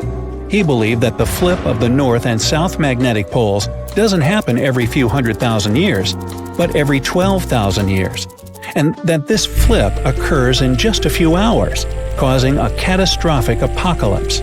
He thinks this happens as a result of an explosion inside the Earth's core. This explosion causes the magnetic poles to flip, but it also causes the Earth's crust to move. According to the book, due to these catastrophic events, a lot of the Earth's continents that were submerged underwater rose above sea level in just a few hours. Now, here's where it gets interesting. The author also states that the Peruvian Andes were beneath the ocean before the last pole shift. And even though it seems far-fetched, since the Andes are approximately 22,000 feet above sea level, there was evidence to support that claim in the late 80s. Scientists found whale bones and fossils that are said to be millions of years old on top of the Andes and the Himalayan mountains. It's also suggested in the book that the deep freeze the Earth went through during the Younger Dryas event caused the Gulf Stream to be disrupted, and he points to some interesting evidence to support that theory. Frozen mammoths were found trapped in blocks of ice with food still in their mouths. Now, this is a true mystery, because freezing cold weather is in their nature, and they were among the few animals that could truly survive in the Ice Age. So, what could have caused them to freeze so quickly? Kinda makes you go, doesn't it? The document describes the Great Pyramid of Giza as a true enigma as well. The Pyramid of Giza is made out of 2.5 million stone blocks that are placed on top of each other with great precision. It's close to 750 feet wide and more than 450 feet high. To this day, we're still not able to explain how it was constructed, and it's quite difficult to understand the internal design as well. On the inside, the pyramid has no similarities to the other pyramids, and, despite popular belief, there were no mummies found in any of them. If you think that's a bit weird, wait for the next one. There are absolutely no hieroglyphs found in any of the pyramids, and that goes both ways. What do I mean? There are also no pyramids, or anything that resembles a pyramid, in any hieroglyphs either. Mr. Thomas believes that the pyramids were created hundreds of thousands of years before the Egyptians by a civilization that went extinct. Speaking of civilizations, in his book he even mentions the Greeks. He claims that in Greece, there was another ancient race of people that went extinct as well. He claims they were extremely tall with blue eyes and blonde hair, and had access to advanced technology that the Greeks couldn't have known about in their prime. Now, before we drift too far away from the stone blocks, let's talk about another mystery, the temple in Baalbek, Lebanon, and its ginormous foundation blocks. Those stones, which make up the Heliopolis, were also used for the temple in Rome. The foundations of the temples are made of 900-ton trilithon stones, and according to the author, this is proof that there must have been a lost ancient civilization with advanced technology. Now, most archaeologists claim that those stones were made by the Romans. However, there's no evidence to support that. The Romans didn't have the technological equipment to make the stones or lift them. So, you might think, what if they just made them in that place right then and there? Well, those stones were also lifted 30 feet high and were placed next to each other with mathematical precision. And let's not forget about the blocks on top of the Heliopolis in Lebanon, which weigh about 800 tons each. But wait till you hear the next one. The Romans don't even credit themselves for these stones. They claim that they built up the sides, but they don't take credit for the extraordinarily large and heavy foundation stones. The author also makes an interesting point about the distance between the Roman capital and Baalbek in Lebanon. Why would the Romans build the world's largest monolithic stones in such a remote area, and so far away from their capital, and never take credit for it? Well, folks, it's a mystery to me. Now, let's move on to the most intriguing enigma, Easter Island, which is located in the middle of the Pacific Ocean, or nowhere, if you will. The author questions how people found it or even settled in such a remote island that long ago. One of the signifiers of Easter Island are the Moai statues, and the mystery surrounding who they depict and why. What's an even bigger question is how they were created, moved, and positioned in the places they were found. According to this declassified document, Easter Island was part of the now lost continent named Mu, and it was sunk in the Pacific Ocean in a disastrous cataclysm that happened during one of those pole shifts. The continent of Mu, according to the book, was as big as South America, and what we now call Easter Island is just what's left of that continent. The author also believes that this is what happened with the lost city of Atlantis as well. Plato is even quoted about this, saying that the whole city of Atlantis sunk miles beneath the waves within just a day. Even though the whole story sounds very intriguing and makes some interesting points, we know that, scientifically speaking, a cataclysmic pole shift causing entire civilizations to go extinct isn't possible. It used to be one of the most prosperous ancient cities. It had features that were unthinkable for other locations during the Bronze Age, like water systems and intricate architecture. Yet somehow, it didn't become famous. What's even more mysterious is that at some point, it became abandoned. Mohenjo-Daro was a thriving city during the Indus Valley civilization in the Bronze Age. It had a population of at least 40,000 people. It was close to Mesopotamia and Egypt in terms of social, cultural, and economic features. Despite this, it's lesser known than the more famous cities in these regions, like Babylon or Memphis. It was eventually abandoned by 1700 BCE, and the reason for its abandonment and the fate of its inhabitants remains unknown to this day.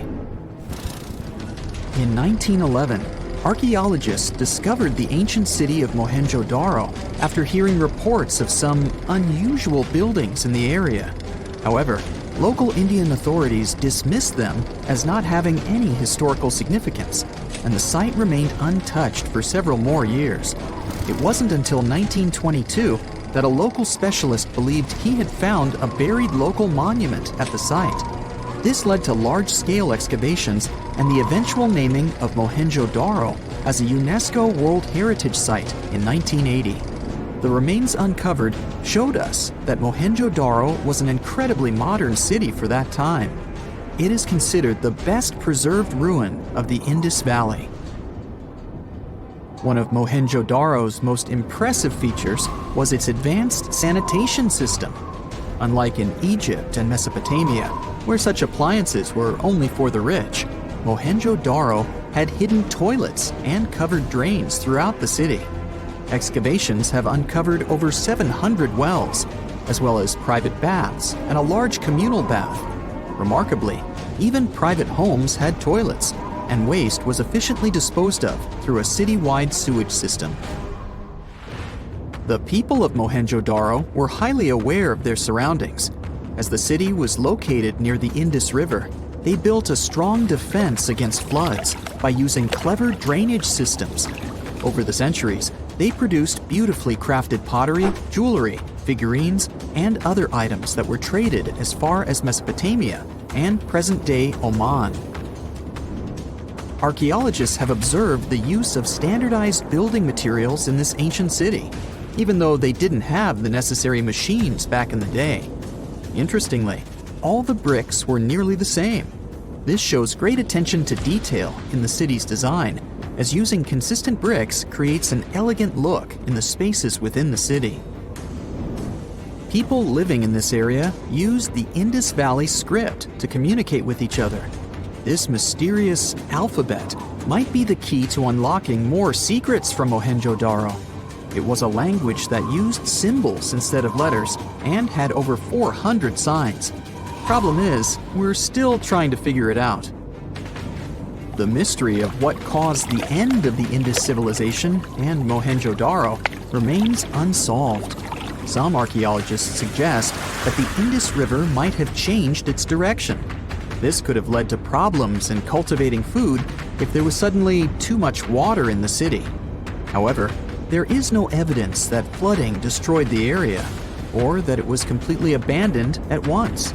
A change in the river's course couldn't have been enough for the entire Indus civilization to disappear. Mohenjo-Daro isn't the only lost town from Eastern civilizations. Ross Island, for instance, was once known as the Paris of the East due to its stunning architecture and gardens. However, the island is now a shadow of its former self, with the buildings being largely overtaken by tree roots and vines.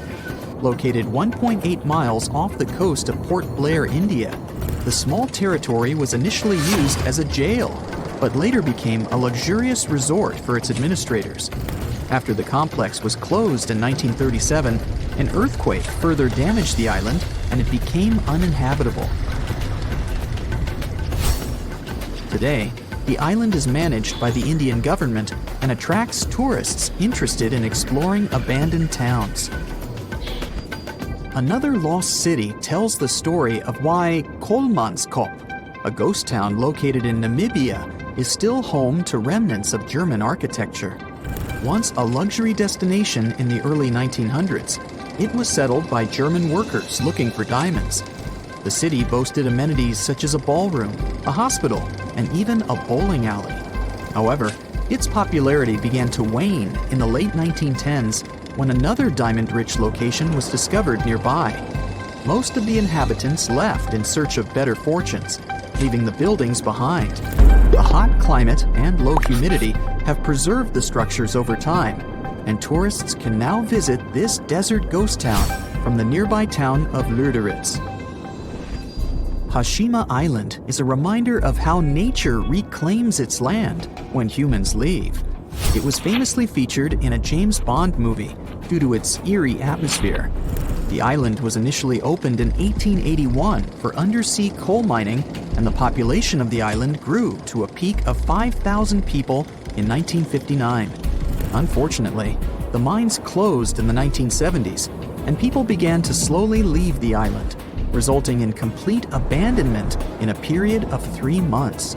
Now, the island is a popular tourist destination as visitors explore deserted homes, swimming pools, stores, and factories. The discovery of gold in a creek near Bannack, Montana in 1862 caused the population of the town to grow from a few hundred to thousands in a few short years.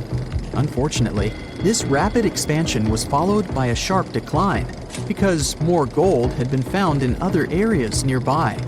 As a result, Bannack was eventually made the first territorial capital of Montana, but only held the title for less than a year before being replaced by Virginia City.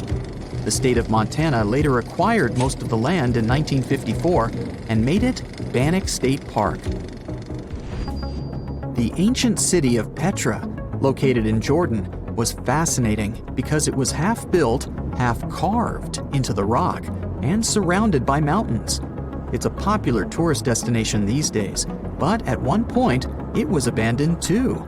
Many things led to its decline, like bad government and changes in how people traded. Natural disasters didn't help either. This city saw a lot of earthquakes ruining its constructions and damaging its water systems. Since people had no place to live, no water, and nothing to sell to make money, they eventually moved on to better locations. The city remained hidden for almost 500 years until it was rediscovered in the 1800s. Most of the tourists going to Santorini have no idea that the island is home to the remains of one of the largest volcanic eruptions in human history, the Thera eruption. This catastrophic event took place some 3,600 years ago. Akrotiri, one of the towns on the island at the time, was buried under the eruption. Unlike Pompeii, however, no traces of people and civilization were found, suggesting that people had enough time to flee the volcano before it blew up. Henry Ford, the renowned American industrialist, created the Ford Motor Company in 1903. In 1927, he began working on a grand project, Fordlandia. His goal was to construct a massive rubber plantation near the Tapajos River in Brazil to provide a steady supply of rubber for his car tires and hoses. His idea was to make the town a paradise, with swimming pools, golf courses, bungalows, and even weekly square dancing sessions. Unfortunately, the trees in the plantation soon became infected with leaf fungus, making the project a failure. Ford invested a whopping $20 million in this endeavor, yet it was unable to produce the necessary rubber. So Ford sold the land to the Brazilian government in 1945. The buildings that were built are still there, although they have been taken over by nature and are visited by tourists. Sky City is a residential area located in the Asian Hangzhou suburbs. It was built in 2007 and was intended to be a replica of Paris. The city even has its own Eiffel Tower, as well as copies of other iconic Parisian landmarks like the Opera Garnier and the Champs-Élysées.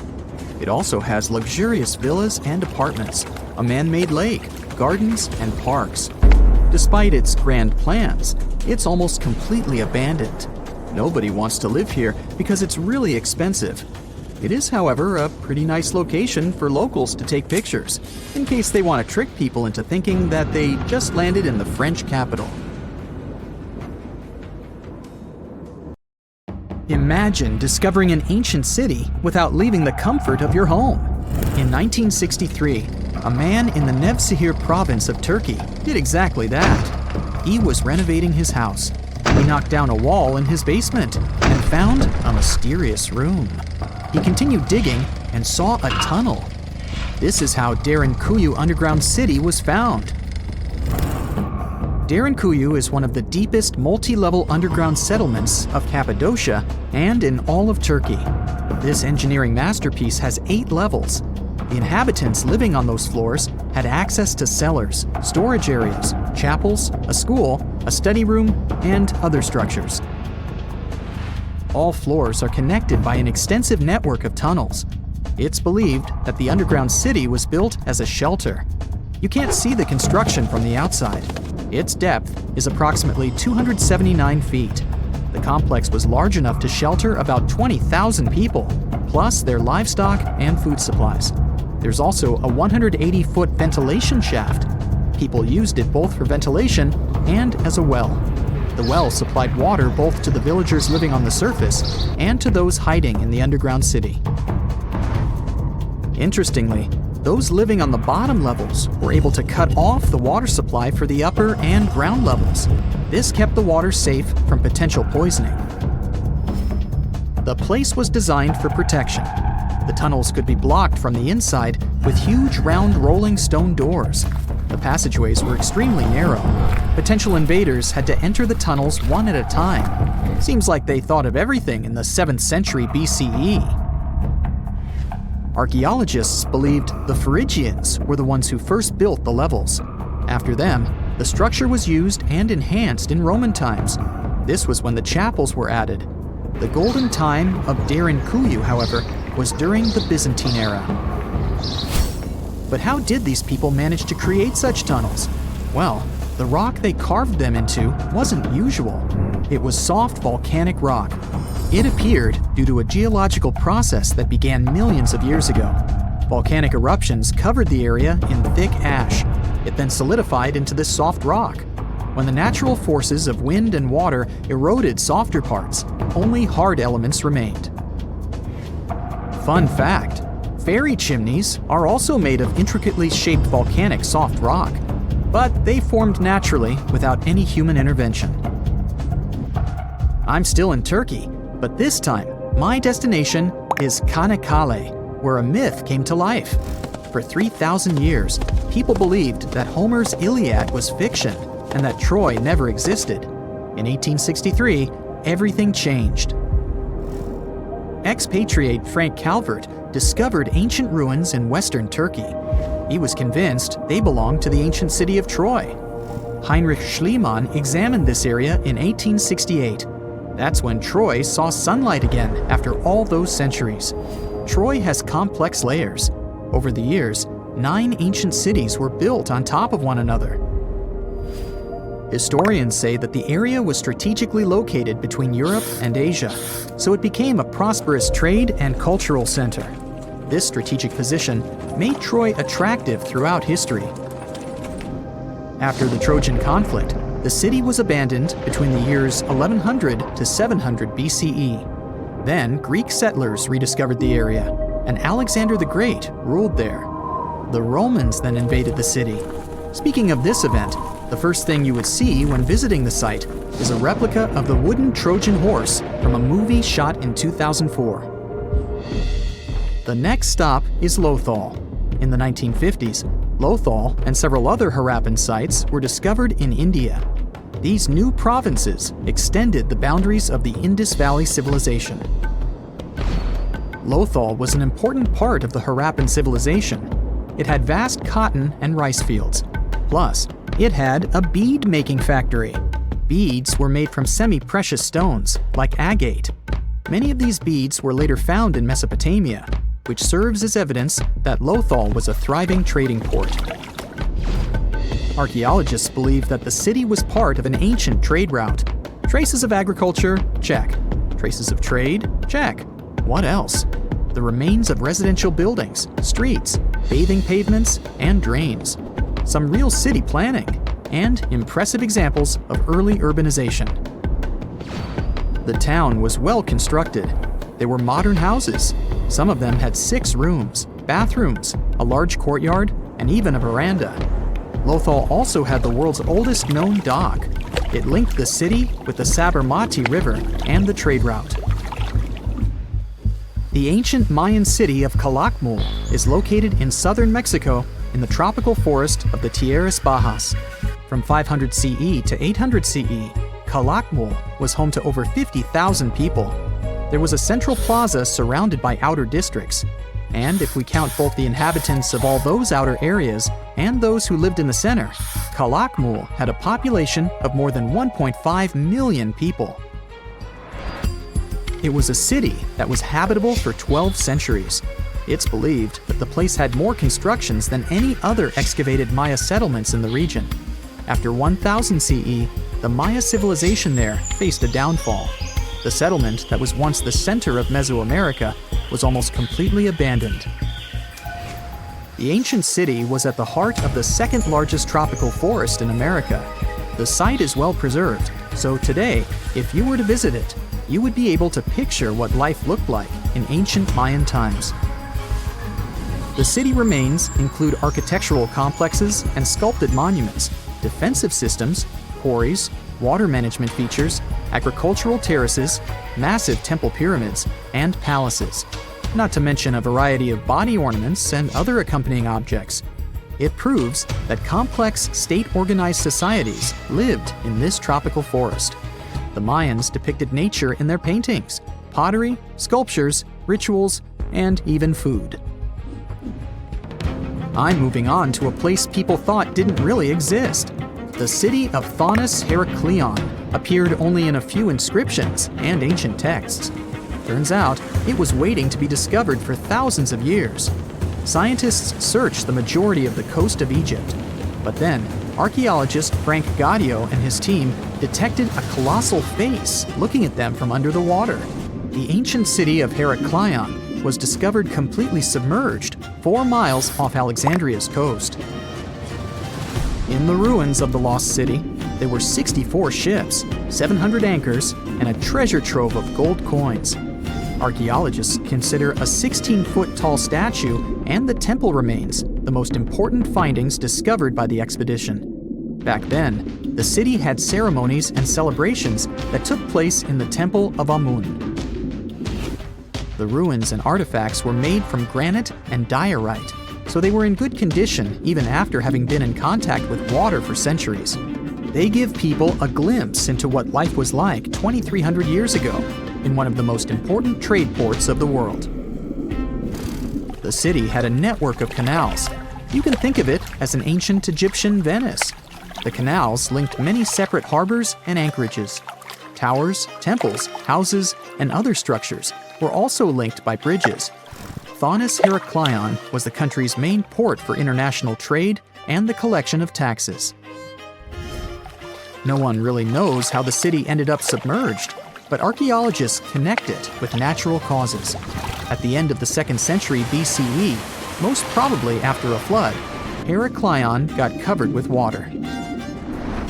Then, Alexandria, the city founded by Alexander the Great, became more glorious than Heracleion. Before Alexandria's fame, Heracleion was the main port of entry to Egypt. So, after the disaster, many ships heading for Heracleion had to change their route and go to Alexandria. Heracleion lost its glory until its rediscovery in 1933. Mesa Verde is an American national park in Colorado. The park is the largest archaeological preserve in the U.S., with more than 5,000 sites, including 600 cliff dwellings.